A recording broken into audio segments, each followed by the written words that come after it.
है, वो यहाँ पे कुछ बताया तो नहीं गया है।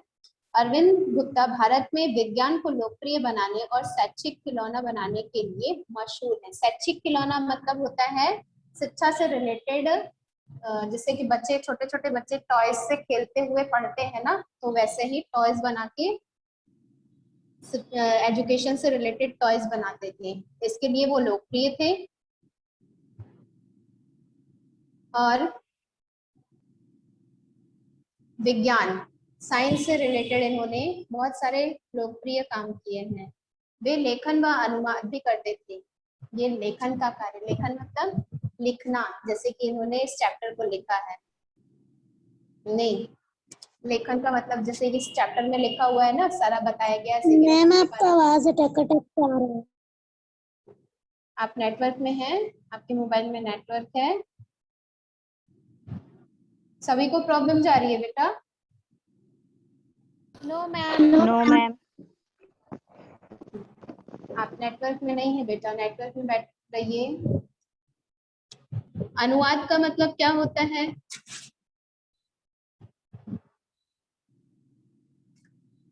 ट्रांसलेट, ट्रांसलेट करते थे, ठीक है। इनका लोकप्रिय वेबसाइट जो है वो क्या है? अरविंद गुप्ता toys.com पर खिलौनों और पुस्तकों का विशाल भंडार है। यहाँ पर इन्होंने बहुत सारी पुस्तकें लिखी हैं जिसका विशाल भंडार यहाँ पे उपलब्ध है। इन्हें अपने काम के लिए बहुत सारे पुरस्कार मिल चुके हैं, जिनमें बच्चों के विज्ञान प्रचार प्रसार से लेकर भारत सरकार का पहला राष्ट्रीय पुरस्कार 1988 में इन्हें मिला है, जो कि इनके नाम से सम्मिलित है, ठीक है। इसके बाद इनके द्वारा लिखित हम चैप्टर को पढ़ते हैं, जो कि किसके ऊपर है? डॉक्टर सीवी रमन के ऊपर है। यहाँ पे लिखा गया है, आज वैज्ञानिक प्रयोगशालाओं में अनुसंधान, पूंजी निवेश और परस्परिक उपकरणों का बोलबाला है, परंतु हमें यह नहीं भूलना चाहिए कि प्रयोगशाला में सबसे महंगा और कीमती उपकरण आज भी मनुष्य का दिमाग है। यहाँ पे बताया फर्स्ट पैराग्राफ में ये लिख रहे हैं कि प्रयोगशाला मतलब क्या होता है? कोई जानता है? Ma'am lab. लैब, लाइब्रेरी भी बोलते हैं और लैब भी बोलते हैं, ठीक है। तो यहाँ पे वैज्ञानिक प्रयोगशाला मतलब साइंस, साइंस से रिलेटेड जो लैब है, यहाँ पे बहुत सारा निवेश, निवेश करना मतलब पैसे लगाना, उसमें बहुत सारे पैसे, उपकरण, पैसे लगाए जा रहे हैं जिससे कि उपकरण खरीद के वहां पर रखे जाते हैं। लेकिन यह हमें कभी भी नहीं भूलना चाहिए कि उस लैब में सबसे कीमती जो चीज है वो क्या है? हमारा मनुष्य का दिमाग है।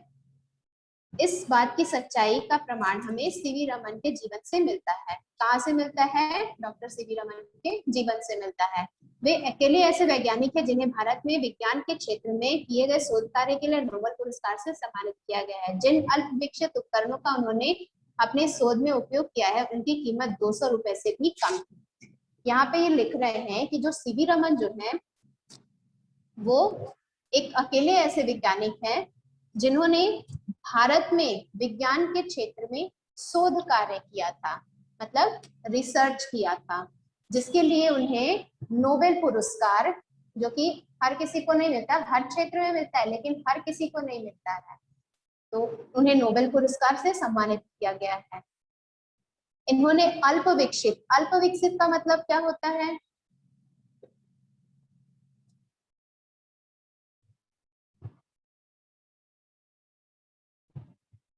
कोई बताएगा?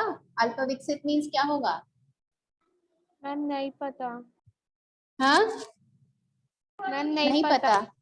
ओके, जिसका विकास ना हुआ हो, मतलब थोड़ा बहुत ही विकास हुआ हो, ठीक है, तो वो उसे कहा जाता है अल्प विकसित। तो अल्प विकसित उपकरणों, उपकरण मतलब इंस्ट्रूमेंट्स, ठीक है।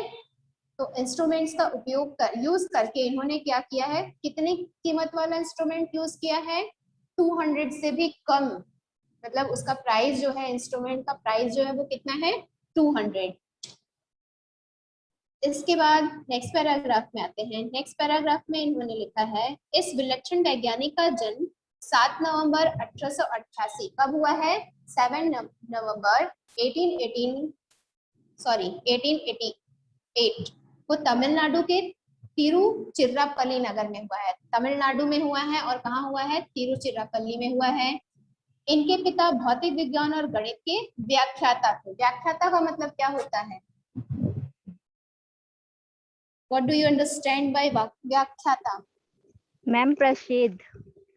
हाँ, नहीं, गलत प्रसिद्ध। है, गलत। और कोई?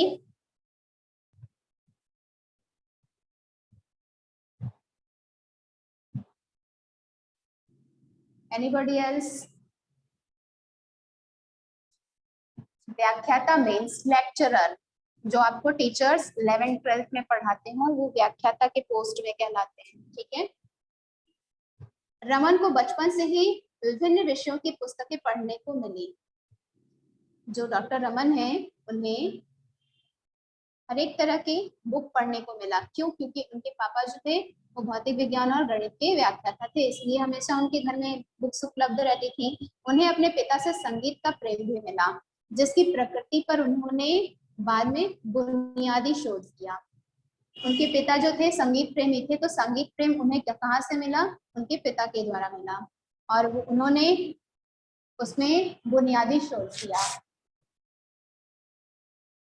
शोध करना मतलब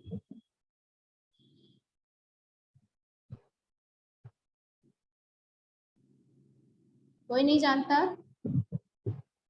नो मैम। ओके, शोध मतलब होता है खोज।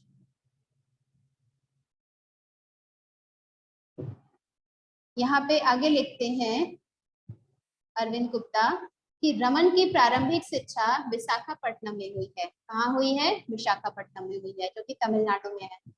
उन दिनों आयु की पाबंदी न होने के कारण उन्होंने 11 वर्ष की उम्र में हाई स्कूल की परीक्षा उत्तीर्ण कर ली थी। 1902 में रमन ने प्रेसिडेंसी कॉलेज में दाखिला लिया और भौतिक विज्ञान में प्रथम स्थान तथा स्वर्ण पदक के साथ 1904 में बीए पास किया।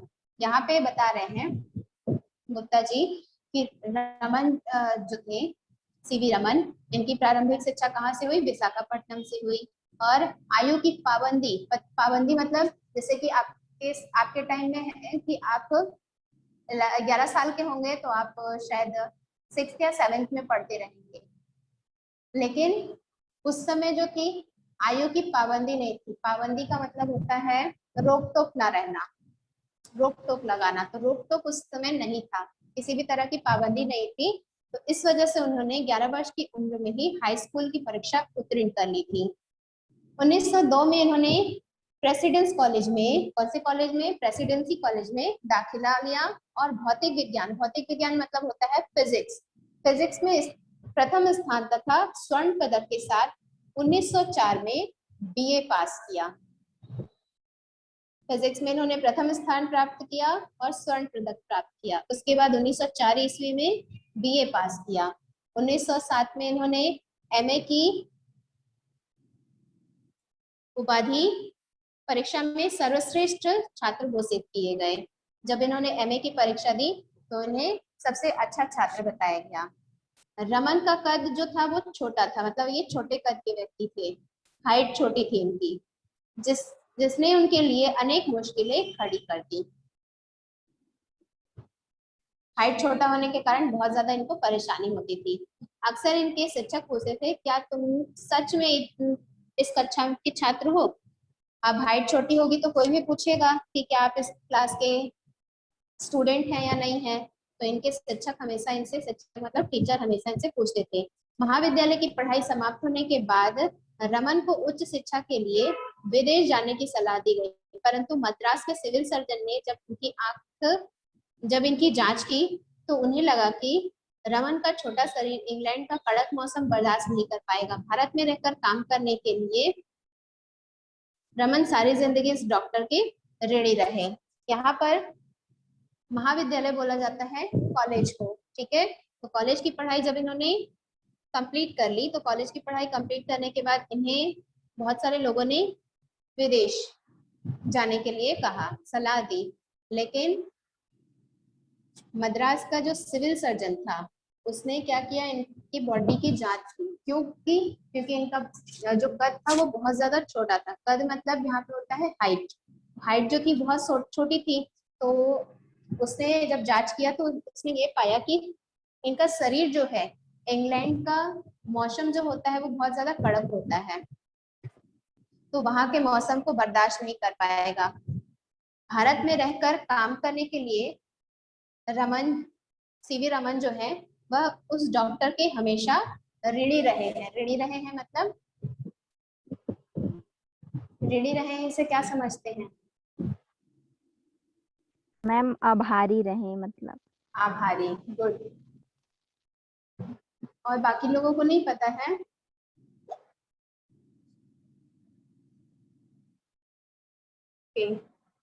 नेक्स्ट पेज शेयर कर रही हूँ बेटा, वेट फॉर 2 मिनट्स।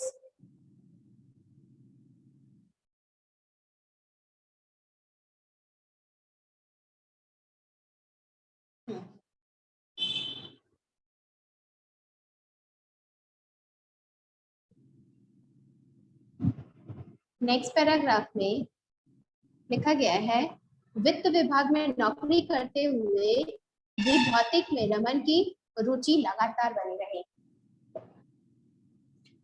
ये कहाँ पे नौकरी करते थे? वित्त विभाग में। वित्त विभाग में नौकरी करते हुए भी इनकी जो रुचि थी, लगन था, वो कहाँ था? फिजिक्स में था। फिजिक्स में हमेशा इनकी रुचि रहती थी। इन्होंने घर में ही एक छोटी सी प्रयोगशाला बनाई और वही हमेशा क्या करते थे? प्रयोग करते थे। लैब, इन्होंने अपने घर में ही एक छोटा सा लैब बनाया था और वहीं पर वो क्या करते थे? शोध कार्य करते थे, खोज किया करते थे। एक दिन काम से लौटते समय उन्हें एक साइन बोर्ड दिखाई दिया जिस पर Indian association for cultivation of science लिखा था। यहाँ पर जब वे नौकरी से घर काम करके लौट रहे थे तो उन्हें एक शाइन बोर्ड दिखाई दिया, चमकता हुआ बोर्ड, ठीक है। तो उसमें क्या लिखा हुआ था? Indian association for cultivation of science लिखा था। यहाँ पे बता रहे हैं गुप्ता जी कि कहा जाता है कि रमन चलती ट्राम से कूदकर वहां पहुंचे जहां उनका स्वागत अमृतलाल सरकार ने किया। वे कहाँ कूदकर पहुंचे? चलती हुई ट्राम से वे कूद गए और वहां जाकर पहुंच गए जहां पर अमृतलाल सरकार ने उनका स्वागत किया। उनके पिता महेंद्र लाल सरकार ने भारतीय विज्ञान का प्रसार करने के लिए 1876 में इस संस्था की स्थापना की थी। उनके पिता का नाम क्या था? महेंद्र लाल सरकार।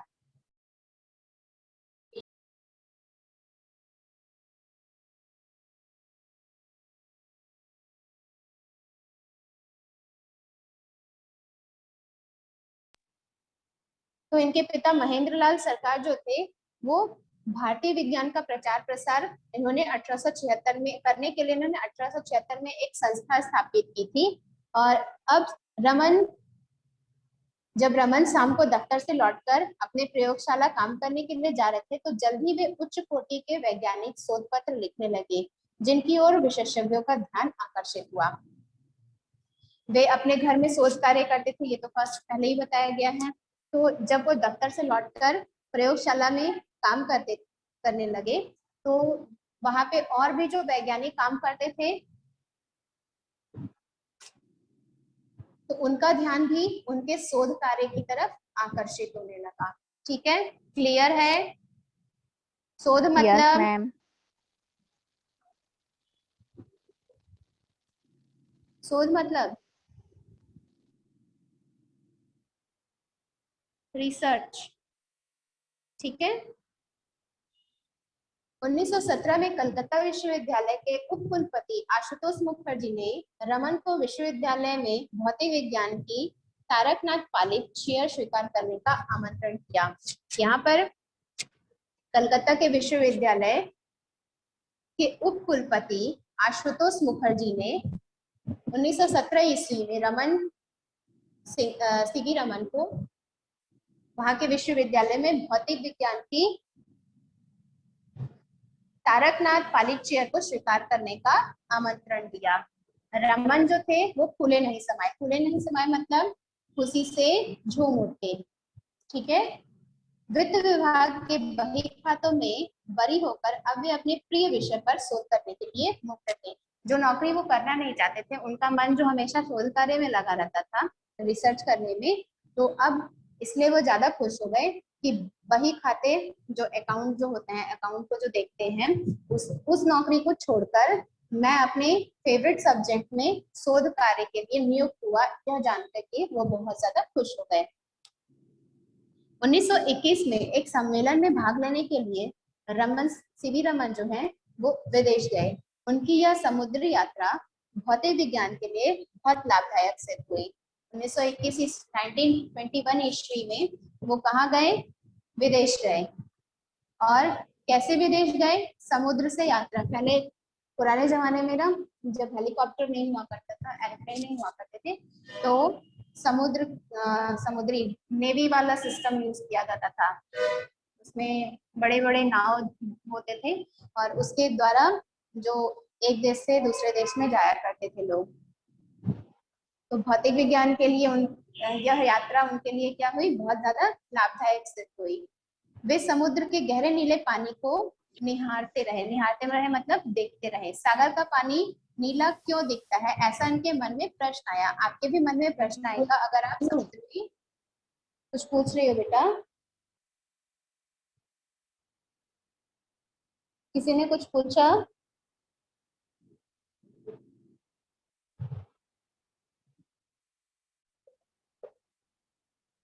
इस पैराग्राफ को हम अभी पढ़ रहे हैं, तो कोई कुछ पूछ रहा है, मुझे आवाज सुनाई नहीं दी, फिर से रिटर्न पूछ सकते हैं।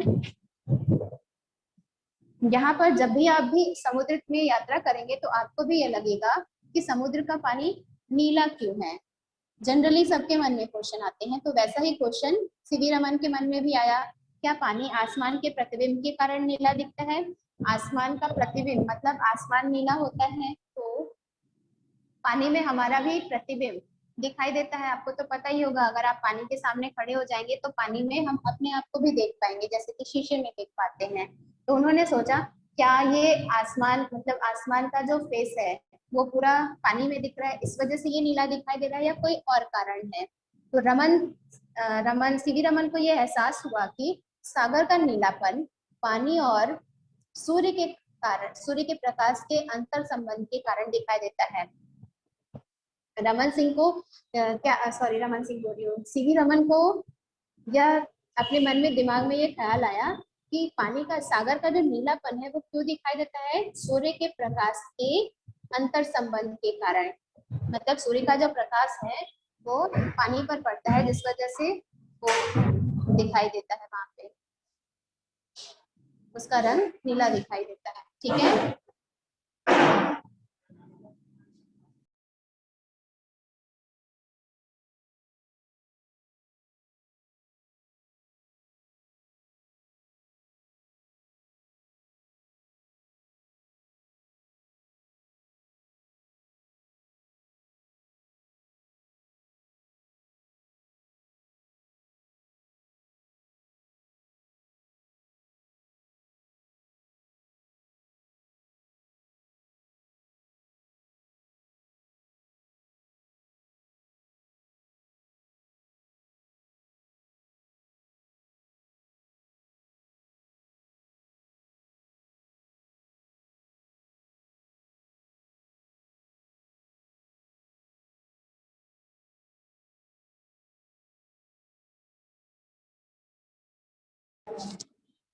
हाँ, तो आगे क्या लिखा हुआ है? और इस जहाज पर जब जहाज के अन्य मुसाफिर ताश और बिंगो के खेलों में मस्त थे, तब रमन वहां एक जेवी वर्ण क्रममापी से प्रयोग में मग्न थे और उन्होंने अलग माध्यमों से प्रकाश के प्रकीर्णन पर एक शोध पत्र लिखा था।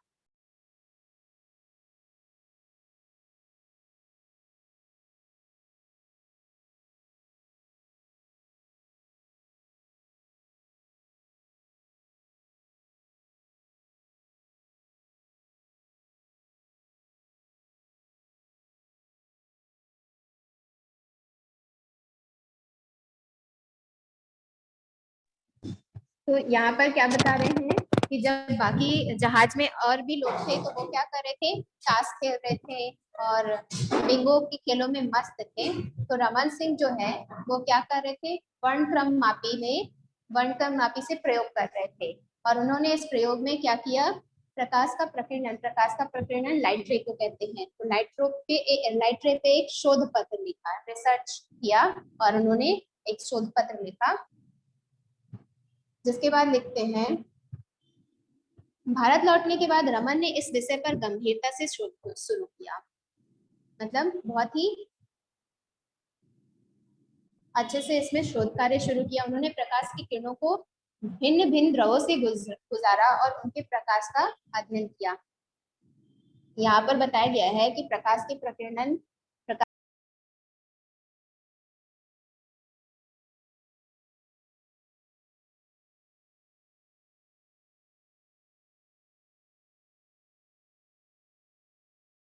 मैम आपकी आवाज नहीं आ रही है। सॉरी, हाँ अभी आ रही है। Yes ma'am. हाँ यस तो मैम, यहाँ अभी आ पे रही है। कहाँ तक पढ़े हो, मतलब मैम कहाँ तक भारत समझ ली। के बाद इसी को पढ़ा रहे भारत थे। भारत लौटकर भारत जब वो लौट आए सीवी रमन, तो उन्होंने क्या किया, एक बहुत ही गंभीरता के साथ ये प्रकाश प्रकीर्णन के संबंध में क्या किया, शोध कार्य शुरू किया। और इसमें से उन्होंने क्या किया, किरणों को अलग अलग मैम शोध मतलब? खोज, रिसर्च, ठीक है। मैम तो उन्होंने द्रव जो है उसको अलग अलग माध्यम से गुजारा और उनके प्रभाव, मतलब उनका जो इफेक्ट है वो कैसा पड़ रहा है, इसको ध्यान दिया। अंततः मतलब लास्ट में 1928 में उन्होंने सिद्ध किया कि जब किसी एक रंग का प्रकाश किसी द्रव से गुजरता है तो प्रकाश के कण और द्रव के परमाणु एक दूसरे पर क्रिया करते हैं और प्रकाश को बिखेर देते हैं। इसे आप 10th क्लास में साइंस में पढ़े होंगे, लाइट रे जब पढ़े होंगे ना, तो उसमें ये पूरा डेफिनेशन है, ये जो जो यहाँ पे हिंदी में बताया गया है वहाँ पे पूरा इंग्लिश में ये डेफिनेशन है, ठीक है। तो एक बार पढ़ना। तो वो जो प्रकाश किरण क्या होती है, किसी एक माध्यम से, जैसे कि अगर आप देखो एक मिरर ले लो, ठीक है। अब उस मिरर में सूर्य प्रकाश की किरण को क्या करो और डालो, तो वो सूर्य के प्रकाश की किरणें जो हैं वो क्या हो जाएंगी, फैल जाएंगी चारों तरफ। कहाँ से, रिफ्लेक्ट हो जाएंगी, उस मिरर से रिफ्लेक्ट होके चारों तरफ फैल जाएंगी। तो वही यहाँ पे बता रहा है कि वो जो किरणें हैं वो क्या हो जाती हैं, बिखर जाती हैं। बाहर निकलने वाली प्रकाश किरण का रंग आने वाली प्रकाश किरण से भिन्न होता है। अब आप देखोगे, जब भी आप सूर्य प्रकाश किरण को मिरर पे डालोगे तो क्या होगा, वहां से आने वाली किरण का रंग जो रहेगा वो अलग रहेगा, और जब वो मिरर से टकरा के चारों तरफ फैलेंगी तो उसका प्रकाश किरण का रंग क्या हो जाएगा, अलग हो जाएगा। प्रकाश किरण मतलब लाइट रे, ठीक है। क्लियर हो गया? Yes ma'am. Yes ma'am. इसके बाद बता रहे हैं, बाहर निकलने वाली यह किरण आने वाली किरण की तुलना में ऊंचे और नीचे दोनों स्तरों की ऊर्जा की ओर मुड़ती है। यहाँ पर जो जो लाइट रे हैं वो क्या होती हैं,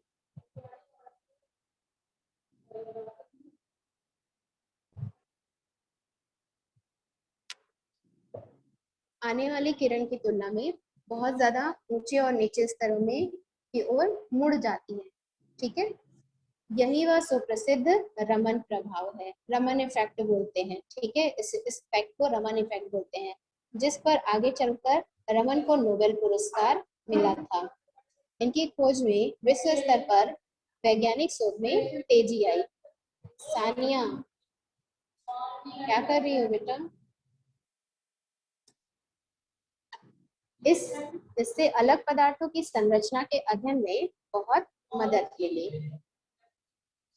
आप रमन इफेक्ट को ओपन करिएगा, उसे पढ़िएगा, उसके बारे में यहाँ पे सब कुछ जो बताया गया है पूरा इंग्लिश में टोटली मिल जाएगा, ठीक है। क्लियर? इसके बाद यस इस मैम। बता देती हूँ, देन नेक्स्ट डे हम आगे कंटिन्यू करेंगे। नेक्स्ट डे मीन्स मंडे को। कल हिंदी का टेस्ट है, पता होगा, और कितना चैप्टर आ रहा यस है, मैम। मैम कौन कौन सा चैप्टर आ रहा है कल? यूनिट 2 पूरा कंप्लीट, 2.1, 2.2, 2.3। Yes ma'am. इससे पहले पूछा गया है क्या? No ma'am. अब देखिए लास्ट पैराग्राफ। इस बुनियादी शोध के बाद रमन पर सम्मानों की झड़ी लग गई। जैसे कि कोई भी शोध कार्य कर लेता है या फिर किसी खेल में प्रथम आ जाता है, जैसे कि इस टाइम पे नीरज चोपड़ा है, वो भाला फेंक कंपटीशन में उन्होंने ओलंपिक में स्वर्ण पदक प्राप्त किया, तो उन्हें उनके पास सम्मान, बहुत ज्यादा सम्मान उन्हें मिल रहा है। इससे पहले उनको बहुत कम ही लोग जानते होंगे। तो वैसे ही इनको भी जब नोबेल पुरस्कार मिल गया तो इनके ऊपर भी सम्मान की झड़ी लग गई। अर्नेस्ट रदरफोर्ड ने रमन प्रभाव की खोज की घोषणा रॉयल सोसाइटी में की, जिसके बाद ब्रिटिश सरकार ने रमन को नाइटहुड के सम्मान से नवाजा। यहाँ पर अर्नेस्ट रदरफोर्ड ने क्या किया? रमन प्रभाव की खोज की घोषणा कर दी, मतलब बता दिया, सभी को बता दिया। और रॉयल सोसाइटी मतलब बहुत ज्यादा बड़ी, जैसे कि पहले ब्रिटिश सरकार में रॉयल लोग रहते थे, तो उन्हें उनकी सोसाइटी में ये घोषणा कर दी। जिसके बाद उस समय पर ब्रिटिश सरकार का शासन चलता था, तो ब्रिटिश सरकार ने रमन को नाइटहुड के सम्मान से नवाजा, मतलब उन्हें नाइटहुड के सम्मान दिया गया। 10 दिसंबर 1930 को उन्हें दुनिया के सर्वोच्च पुरस्कार नोबेल पुरस्कार से सम्मानित किया गया। कब सम्मानित किया गया? 10 दिसंबर 1930 ईस्वी को दुनिया का सबसे बड़ा पुरस्कार नोबेल पुरस्कार से उन्हें सम्मानित किया गया था। फिर इसके बाद लिखा है, विज्ञान के लिए नोबेल पुरस्कार पाने वाले रमन पहले एशियाई और पहले अश्वेत व्यक्ति थे। अश्वेत का मतलब क्या समझते हैं आप?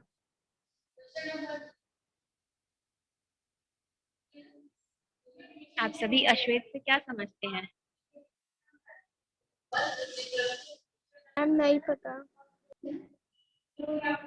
सांवले लोग, सांवले लोगों को यहाँ पे, जैसे भारतीय लोगों को ब्रिटिश सरकार काला समझती थी, सांवला समझती थी, तो इसे अश्वेत कहा जाता है। ठीक है, तो विज्ञान के क्षेत्र में प्रथम नोबेल पुरस्कार अगर किसी को मिला है तो वो सीवी रमन को मिला है। और ये पहले एशिया के ये पहले अश्वेत व्यक्ति हैं। इनके पहले रविंद्रनाथ टैगोर को साहित्य के क्षेत्र में सम्मान मिला है। ठीक है, रमन के बाद उनके भांजे सुब्रमण्यम चंद्रशेखर को लगभग 50 वर्ष बाद 1983 में नोबेल पुरस्कार मिला। नोबेल पुरस्कार रमन को मिला, सीवी रमन को, और उसके बाद उनके भांजे को सुब्रमण्यम चंद्रशेखर को 50 वर्ष के बाद पुरस्कार से सम्मानित किया गया था। ठीक, आगे का चैप्टर मैं कल नहीं, मंडे को एक्सप्लेन करूंगी। ठीक है, yes ma'am. Have a good day. Same to you ma'am. Have a nice day ma'am.